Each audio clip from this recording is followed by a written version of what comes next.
Imagine your body is a bustling city with trillions of cells, each performing specific tasks to keep the city running smoothly.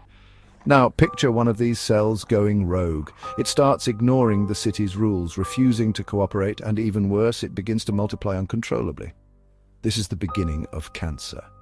Cancer starts with a single cell that undergoes a mutation, a change in its DNA. DNA is like a set of instructions for cells, telling them how to grow, divide, and die.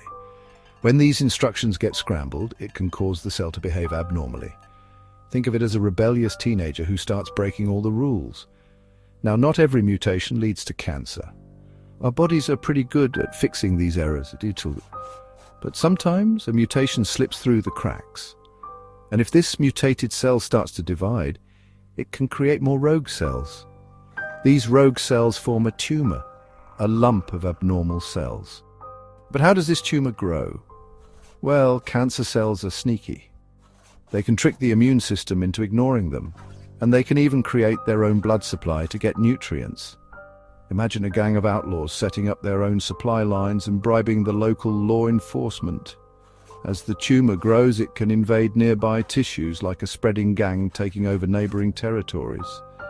And if some of these cancer cells break away and travel through the bloodstream or lymphatic system, they can set up shop in new areas, leading to metastasis, the spread of cancer to other parts of the body. This is what makes cancer so dangerous. But don't lose hope just yet. Our understanding of cancer is constantly evolving. Scientists are developing new treatments and therapies to target these rogue cells more effectively. From targeted chemotherapy to immunotherapy, where the body's own immune system is trained to fight cancer, there are many promising avenues. So, next time you hear about cancer, remember it's not just a single disease, but a complex and diverse group of diseases. Understanding its underlying biological basis is crucial in the fight against it. And with every new discovery, we're one step closer to outsmarting these. If you found this video enlightening, don't forget to like, share, and subscribe for more journeys into the world of science. Why are there not more people talking about the different stages of breast cancer? Let's break it down in simple terms. Breast cancer goes through stages from 0 to 4.